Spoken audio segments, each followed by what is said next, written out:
Some have said that there are infinite universes, infinite versions of ourselves, and the story is a web of possibility expanding its eternity and beyond. If so, this is one of those strands. Some are dark, some are dangerous, and some are dangerous and misunderstood.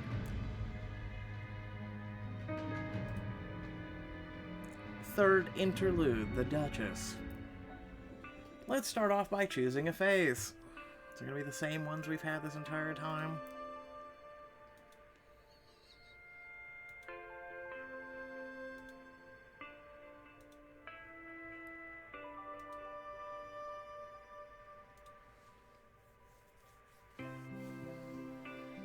Great, let's pick a hairstyle.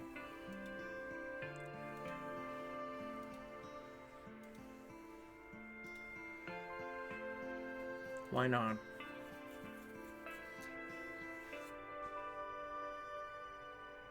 All done. What do you think? Hey look, it's our character. Great, love it. Riley. Couldn't they just pull this information from the books we've already completed? A handsome man sinks to one knee, his eyes locked on yours, and it's exactly how every girl in Cordonia hoped it would be. Again, why couldn't you just sink the information from the book?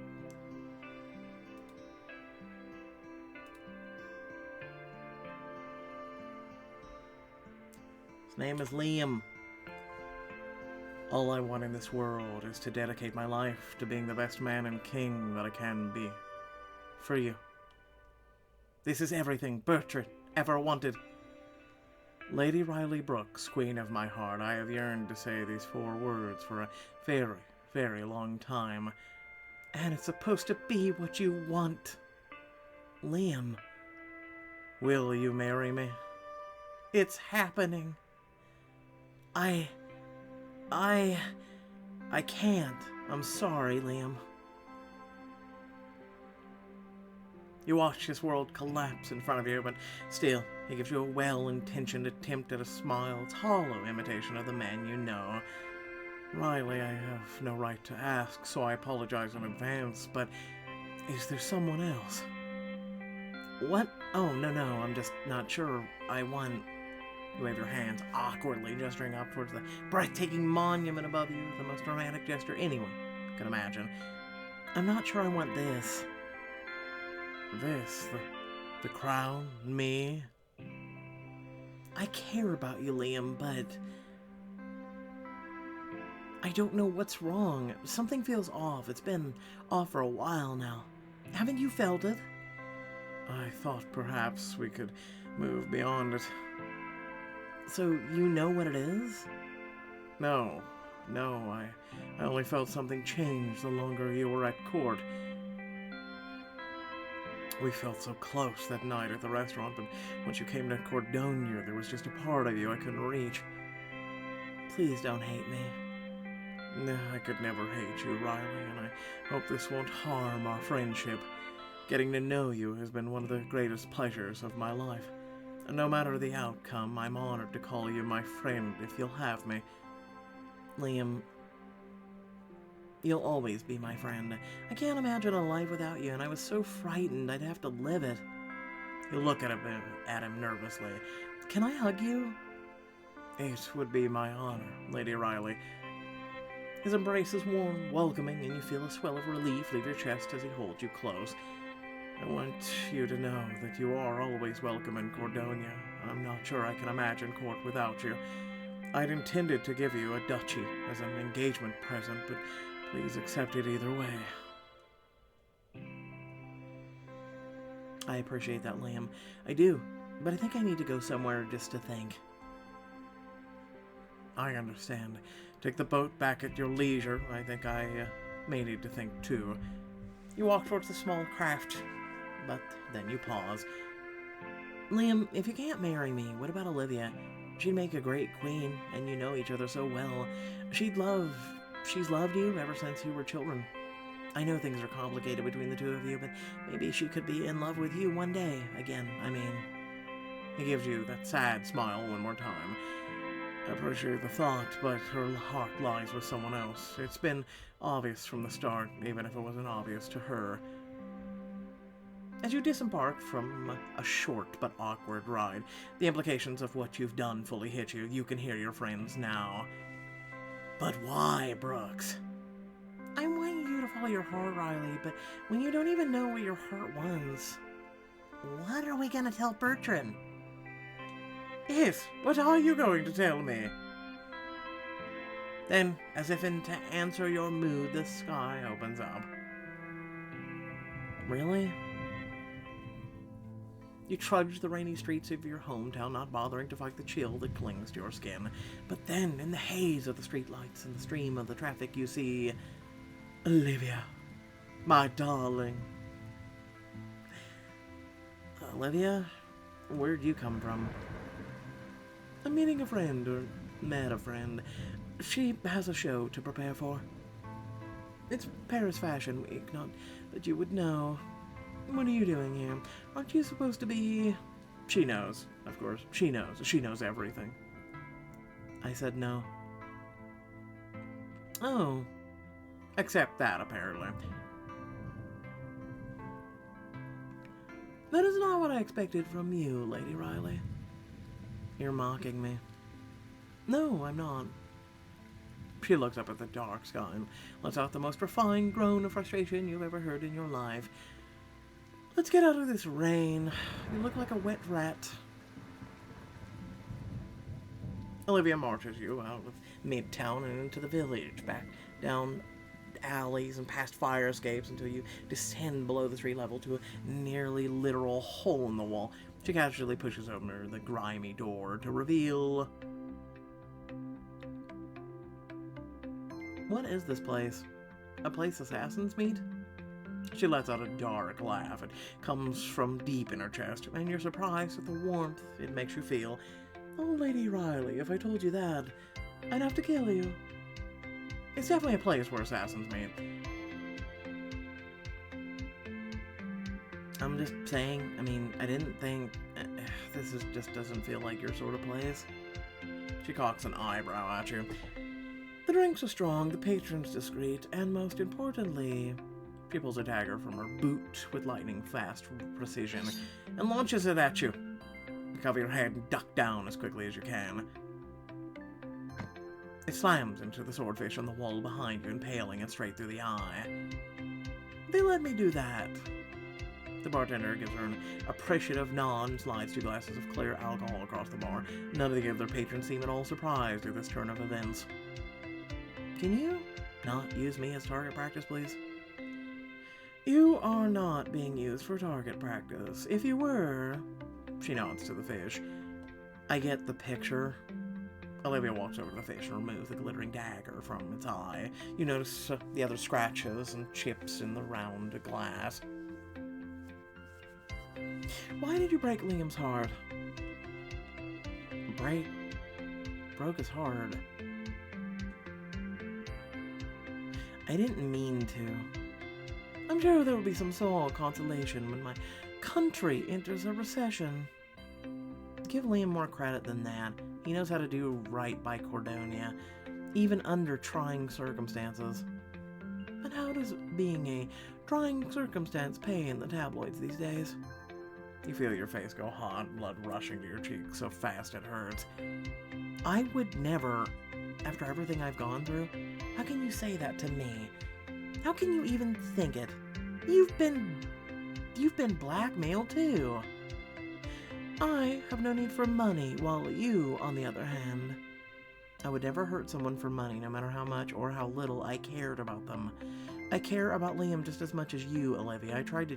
You tried to chase me away once. It didn't work. Feel free to try again. She stands up a little straighter, her usual effortless grace coiling to a snake ready to strike. I think you should start calling me Duchess, since you're not the king's intended anymore. Really, Olivia, this isn't any of your business. I know you, Riley. You're not finished with him. It's always something. No, not this time. He knows I care about him. I'll always care about him, just not that way. You don't? No, I don't. And I told him. Again, why do you care? Something passes between you.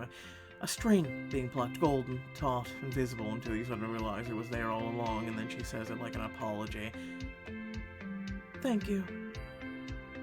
What? For doing right by, Liam. And by you. What do you mean? Have you ever thrown a dagger, Lady Riley? You look at her confused. You're wet. You're moping. Seems like you would benefit from playing with some knives. Is this how you usually process your emotions? What emotions? You sigh. Assert yourself. What if I do? First, choose your weapon. She draws 3 ornate blades from her purse. Which ones are you going to use? Oh, I have my own set. You have a guest set of daggers? Of course, I'm not a peasant. We have the obsidian one, the ruby quartz one, or the crystal one. I like the black one. Of course I do. Nice eye, now. It's just like darts, but pointier. You have played darts, haven't you? Darts? I've hustled a few dart players in my time. She smiles wolfishly at you. Is that so? Care to hustle me, Lady Riley? It would be my pleasure. She watches you closely as you step back into the informal line the bartender seems to have drawn on the floor for this purpose. You know how to do this, but something about her gaze makes this mean more than it did. Take aim, throw, flail, take aim. You take a deep breath, imagining the swordfish's pupil as a tunnel that spreads out before you, and you release. Bullseye, or fish's eye? Something like that. She's not even hiding it, she's impressed. Olivia pulls the obsidian dagger free and takes her place beside you. Want to try again? You didn't go. Oh, I didn't, did I? She barely turns as she launches her dagger at the fish again and lands perfectly. 2-1, your turn. You're not gonna take it out? I'm going to bet you can't hit it. Nope, I've got this. Loosen my wrist, elbows out, follow through, lock my wrist, up, loosen. You let your whole body go limp for a moment, releasing all the tension you can feel. Your elbows bend as you release the blade. It wobbles, shakes, and then drops to the floor 3 feet short of the target. So close to winning. Not really, but I'll let you think so if it makes you feel better. That's surprisingly nice of you. Sorry, I don't do darts, nor do I actually think about how to play darts. Right? Anyway, consider it an act of charity. Olivia leans on one of the tables as she sips her drink. Do you feel better? Do you care? It was meant to be playful, but you've gone too far and awkward silence descends on you. Olivia, it's okay to have feelings.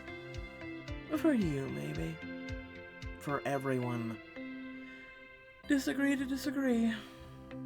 What was this then? I find that competition can solve most problems. I would never have guessed. You consider her. Want to get out of here? To where? Don't you trust me? Not at all. Still, she slides off the stool and follows you out. You walk through the rain, resisting the urge to point out that Olivia is starting to look like a wet rat too. Where are we going? You're not the only one who knows a cozy basement or two.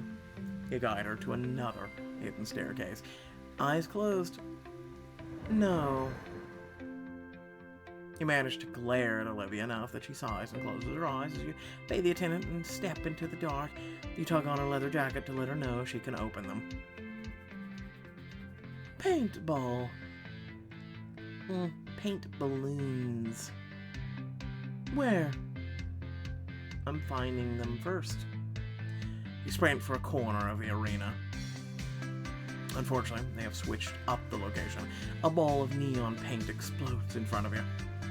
Ah! Olivia emerges with a balloon in her hand and her trademark grin glowing on her face. I aim for your feet. That's my only concession. Run. You jump up and run, slamming yourself behind one of the tall barriers to catch your breath. I need ammo.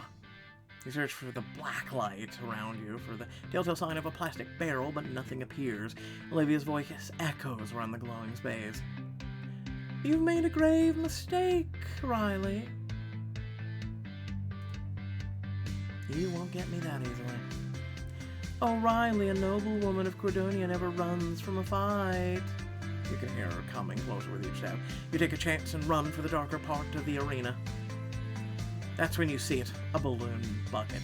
You barrel towards it, but then you feel something, or someone pull at the back of your dress. Got you. She pulls, but both of you go down. Barely avoiding a puddle of pain, Olivia raises the balloon above her head. Hey, you said feet only. You grab her arm, your face is coming so close that you can nearly taste the honeyed pomegranate scent that wafts from her skin. You fight for a moment, but the struggle becomes something stranger, softer. Riley. And in that instant, it all falls into place. The teasing, the sneers, the resentment, even the sabotage, it all was a cover for... Olivia? Can I kiss you? She looks up at you, softer than you've ever seen her, vulnerable. The heat between you stretches, but the quiet is painful. Forget I asked. I'm sorry. I shouldn't have... Yes. She grabs you, pulling you into a kiss, as firing, beautiful as she is. Olivia. She kisses you again, and you tumble over, so she's on her back, looking up at you in awe. Your breaths come as one as you watch each other, still disbelieving what just happened. Some air? Yeah, I think we need some air. You hand the attendant an extra 50 and head to the roof, to the brick warehouse. Olivia breaks the silence with a sigh as she looks over the Manhattan skyline, newly revealed in the now rainless night. It's not Lycos, but it can be beautiful. So...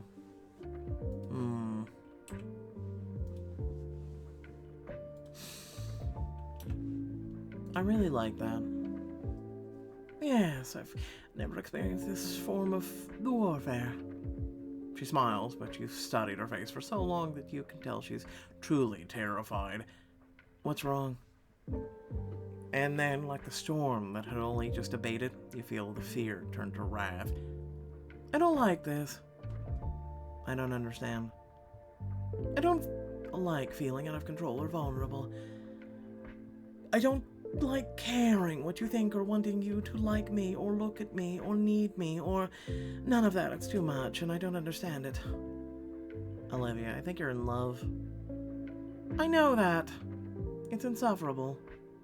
You carefully slide your hand into hers. When I turned down Liam's proposal, I didn't really know why. I knew I wasn't in love with him, but I wouldn't let myself go further than that. Not until you looked at me the way you did tonight. Or maybe I think when I finally saw how you'd been looking at me the whole time. Riley, I care about you. More than I ever thought possible. And I'm scared too. I'm scared of what's going to happen here. I feel just as bad as out of control. And I'm not used to not understanding it. But ever since I came to Cordonia, you're the only person I think about. But why? What do you mean? I was cruel to you. I tried to turn Liam against you. I exposed and exploited your weaknesses. You are my weakness, Olivia. This answer takes her aback, but she clearly has no counter. In fact, she suspects you feel exactly the same.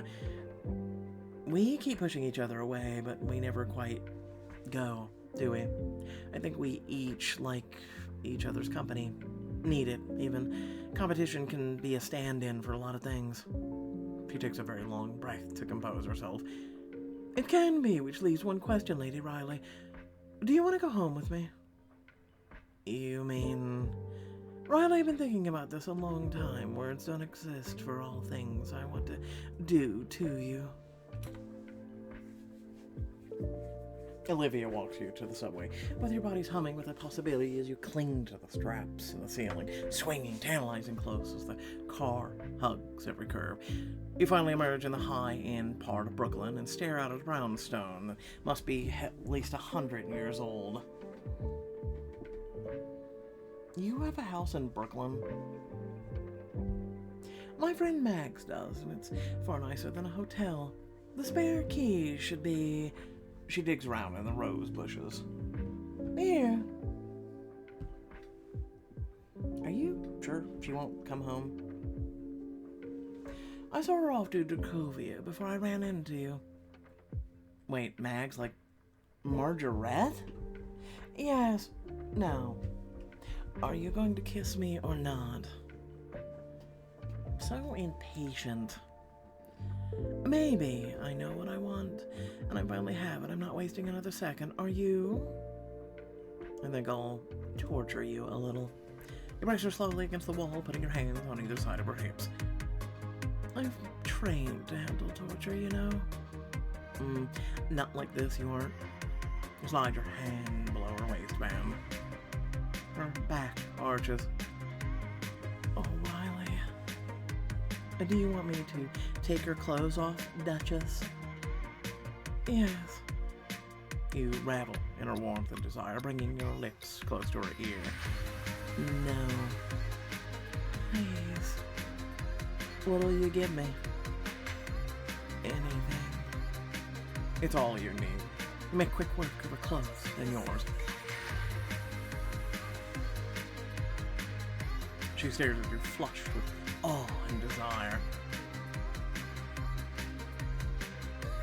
She presses you into the floor, mounting her hips with a sound somewhere between a purr and a growl.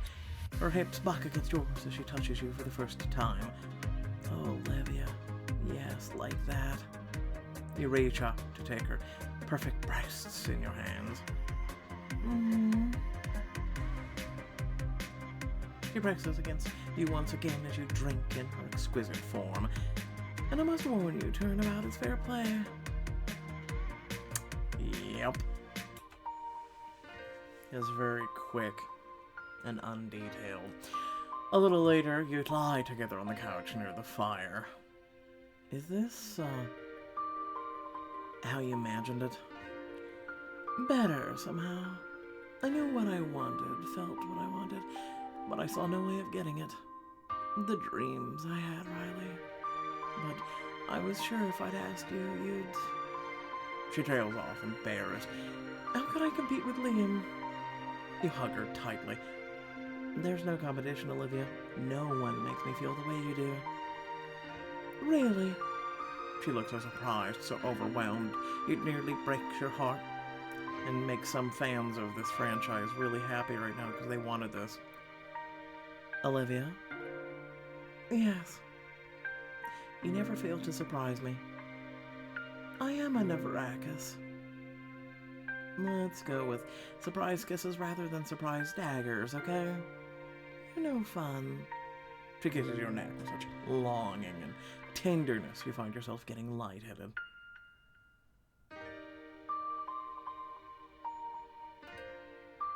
And when you wake in the morning, you're still intertwined.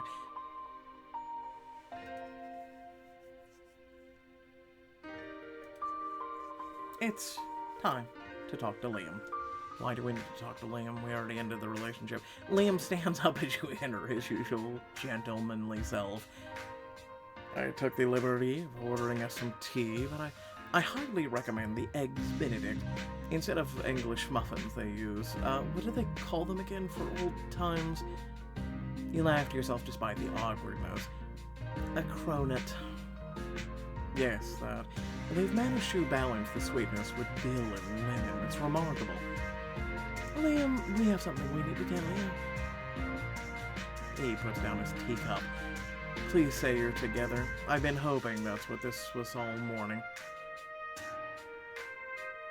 You knew? But how? We didn't even... You both have a few tells. They often overlap, actually, but some are unique. Like what? The trying to get Riley to kiss my shoe, for one. Olivia grumbles. I do that to all the girls. You really don't mind? You forget, Lady Riley, that all I ever wanted is for you and Olivia to be happy. And I think this is the first time I've seen you both really smile since you met, or smile at the same time without hiding it, I should say. I'm not smiling. You were 2 seconds ago. And there you go again. Stop.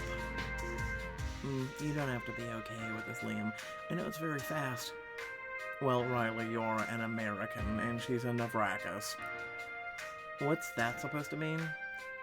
Let's just say I'm keeping the Royal Chapel open in May, just in case. The two of you protest as the food finally arrives. As the sun glints off the Statue of Liberty, you can't help but smile. It's a very strange 24 hours. The best 24 hours of my life. So, a Duchess takes a lady, and all is as it should be. But another shadow appears on the horizon, a blood-red moon on an autumn night as a vampire visitor comes to town. Can you keep up with the coven leaders at Crimson Beach in next week's Villainous Valentine? I just can't with this. Without further ado, thanks for watching. Please remember to like, share, and subscribe. Head down the description. Plenty of things to check out there. Without further ado, let me say the following. Wow. Think about this. I want you guys to think about this. Okay? We spend $16.11 every month for quality writing content that you've just seen.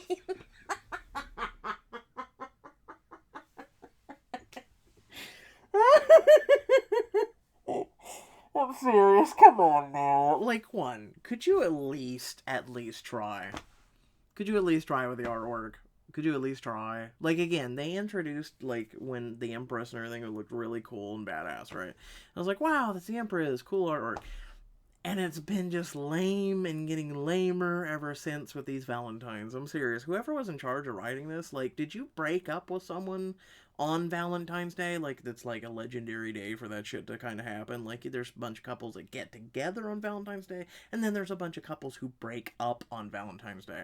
And the day before and after. So it's like a legendary, like, trio of days, right? Like, did someone wound you? Did your creativity and everything go out the door, and like Pixelberry is okay with this really bad shell of writing? Like, not even the Bow Chicka Wow Wow scene was worth a crap. No detail, no nothing. Like, I'm sitting over here going, Romance Club blows you out of the water. Chapters, like, there's like a half dozen to a dozen apps I can think of right now that just for regular books that you don't have to pay diamonds for have given far substantially better writing than this garbage we are being given and we are forced to pay for.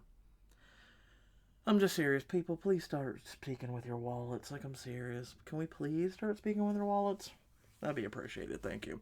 Without further ado, yeah, no, I don't know what to really say. Boy, I can't wait to make out with Lewin next week, right? Because I'm sure that's the vampire that's coming to town, right?